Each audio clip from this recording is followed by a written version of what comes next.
A year of tragedy and a string of mass shootings across the nation. Another community torn apart, more hearts broken. Now the debate shifts to college campuses. The idea that if there are more students walking around this mall with guns will make anyone safer is just nonsense. And a new state law allowing guns in classrooms. Some law-abiding CHL licensed carrier will defend themselves against some terrorist, assailant, or mentally disturbed person on one of our college campuses.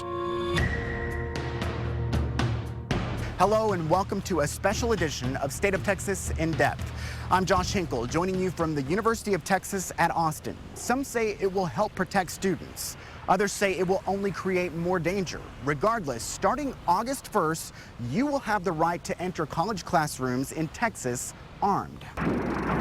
That date also marks the 50-year anniversary of a dark moment here at UT, when a student began firing from up there in the UT Tower, raining bullets and terror onto this campus. Survivors of the massacre testified before state lawmakers who eventually passed the campus carry bill last legislative session. The new law requires public universities to allow licensed concealed handguns on campus. Private universities can opt out of the law, and a handful already have. Public schools have some leeway, though, to carve out gun-free zones. I think it would just create like a bad atmosphere, like a sense of being unsafe. I feel that it falls under our constitutional right, and I don't want the Texas government, to strip me of that right. Some supporters of the measure have protested the gun-free zone portion of the law. Without a gun in those areas, they say no one could stop a shooter. Creating this patchwork of where you can and can't take it into an office, I think is going to be kind of confusing for students. It kind of sucks because it's the lethal unknown, potentially, and that's what makes it more scary. We now have clarity on some of those gun-free zones here at UT. License holders can carry in dorm common areas, but not in the dorm rooms. Regents also decided to let professors ban guns from their personal offices, but some professors filed a lawsuit in federal court because they can't make the same decision over their classrooms. They plan to seek a temporary injunction to stop the law altogether. Guns were allowed on campus before this law, but only in parking lots and on sidewalks. Now they can go into buildings. And even though Texas also recently made it legal for permit holders to carry their handguns in the open, they still have to be concealed while on campus. As the law takes effect, it certainly has brought out some strong opinions. And as KXAN's Phil Prazen shows us, some of those opinions were not included in final policies. It's just unfair that we're all just kind of blindsided. We're like, the whole university was like a deer in the headlights regarding this Senate bill. Ana Lopez will be a sophomore this August. She was one of many who gave their input on campus carry.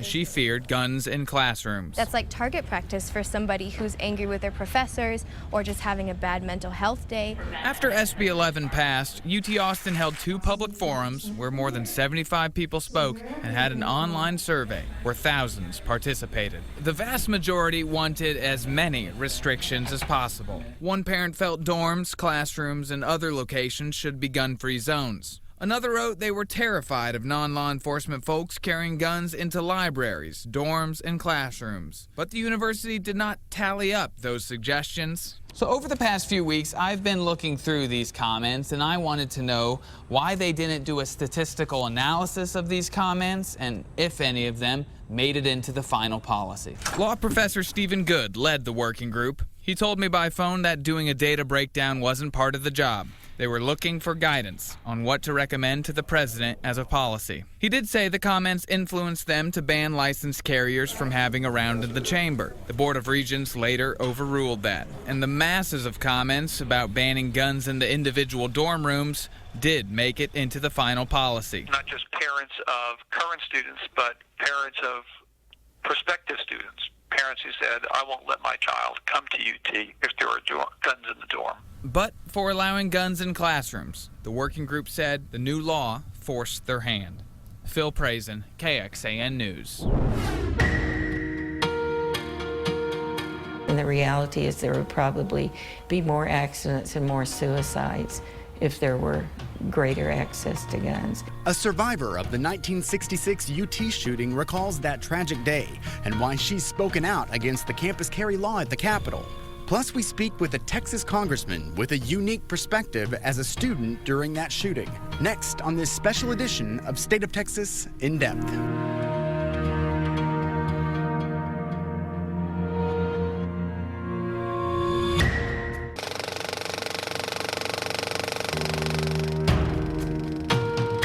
A day of terror in 1966, unprecedented in Texas and the country. The day Charles Whitman murdered his wife and mother before turning his sights on the University of Texas. There is a sniper on the university tower firing at will. With a rifle, a shotgun, and other weapons, he climbed UT's tower and continued to kill. In all, 16 people. We were walking across and I felt like I stepped on an electrical line because it was such a huge jolt. UT student Claire James was 8 months pregnant. She and her boyfriend were walking by the UT tower when the rampage began. I had no idea I was shot or where I was shot. And Tom reached out and said, "Baby, what's wrong?" And then he was shot right away in the neck. He died instantly. Claire James and other survivors have worked for years to bring a memorial here to the Turtle Pond on the UT campus to remember that day.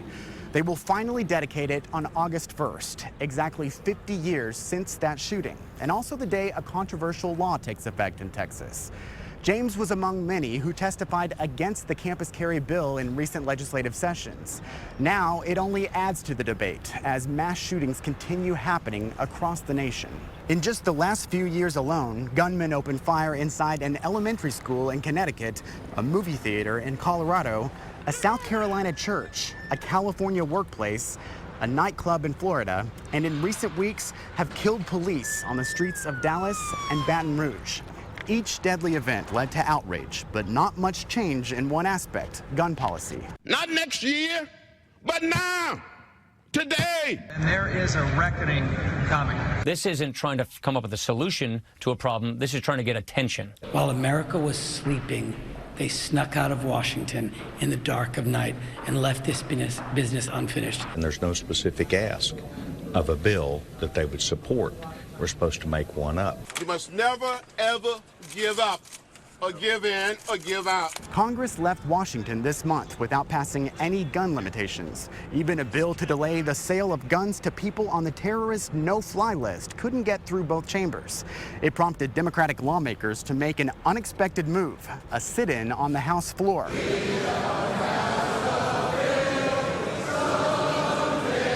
When this House last convened, a number of us were willing to sit in order to stand up. Among those who took over the chamber that night was Austin Representative Lloyd Doggett, who was actually a student here at UT during the 1966 shooting.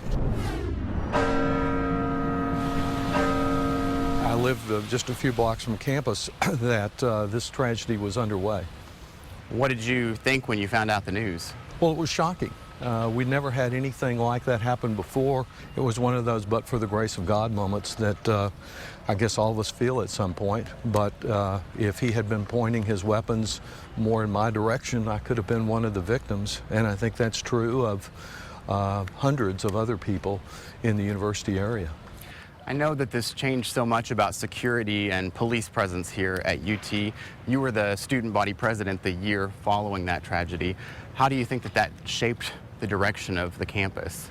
Well, it did lead to some additional security here because it's apparent that the campus and the Austin Police Department at that point weren't prepared for an incident of this type that had never been envisioned. And so having to borrow weapons from civilians to help do this, so there definitely was an upgrade in security, but nothing like what we have now. Because tragically, these have become incidents where if a week goes by and no one's shot in violence with a gun, that's almost an unusual week. Then it was extraordinarily unusual. I think it was viewed as an aberration of this is one disturbed individual who caused so much pain, but not necessarily any recognition that it might reoccur soon and affect the country the way it does today. It was hard to ignore what the Democrats did on the House floor in Washington earlier this summer with the sit-in over gun control. Well, it was an extraordinary tactic. It's certainly something not to use regularly, but that we needed to do something to elevate this issue. The National Rifle Association, the gun lobby, has won the debate for the last several years completely by just getting this issue off the agenda. We're not discussing it, we're not acting on it, and with one act of gun violence after another, with so many people being killed on a daily basis from gun violence, we needed to raise the stakes, and we plan to keep this issue on the agenda until we get action. The campus carry bill that the Texas legislature passed is about to become law. Well, I think it's outrageous. We had the chancellor, the president, students through student government, the faculty, all saying don't do this. It won't make it safer. And certainly it, in a stressful environment that is here on campus, as young people adjust to this, finals, all the pressures of being accepted as a young person, it just creates an environment where more guns means more danger and more risk. You know, coming up on the tower now, 50 years later. Well, I remember many good times around this mall, but that day and reflecting back on it, just a horror that while we've got an anniversary, the victims and their families, they don't need an anniversary. They live with this every day. The loss, the pain, the hurt, sometimes the physical injury as a result of this. So we're here to honor them and to remember ourselves. And on an anniversary like this, we ought to be acting so that we won't have others who are affected by the same kind of gun violence. I think we've passed a piece of legislation that will hold up in courts, and I think the individuals that are fighting it are going to find that out. Ahead, we go one-on-one with one of the biggest supporters of campus carry in the legislature. How the law could play out next session, coming up in this special edition of State of Texas In Depth.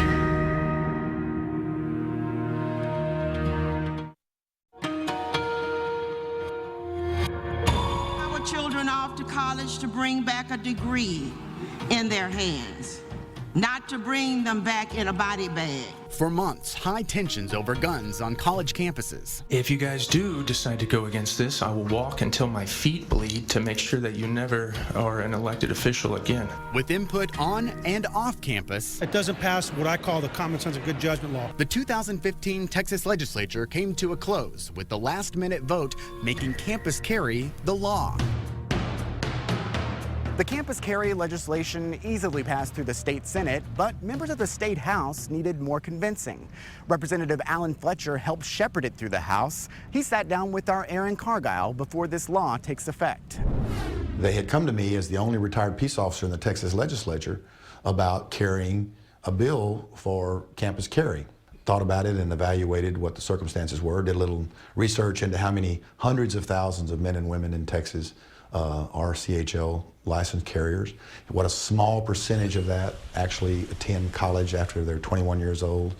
And, you know, it'd be those like myself that went back to graduate school in their 40s. With a campus like UT in Austin with 40 to 50,000 people, there were less than 400 and something in the entire operation that had a CHL period. Did you expect it to still be controversial even up to this point, right down to the wire of it going into effect? And not at all. To be honest, I felt that it would be like all the other legislation in Texas, that when you realize that the majority of the men and women in Texas wanted this law to pass, when it passed by a majority in the Texas House and passed in the Senate and the governor signed it, I thought that that would be the end of it. Do you see any tweaks on down the line for other lawmakers since you're not rerunning? No, I don't see that there's an issue. I mean, we made it pretty broad, and I think that it's going to serve the purpose that I wanted it to serve.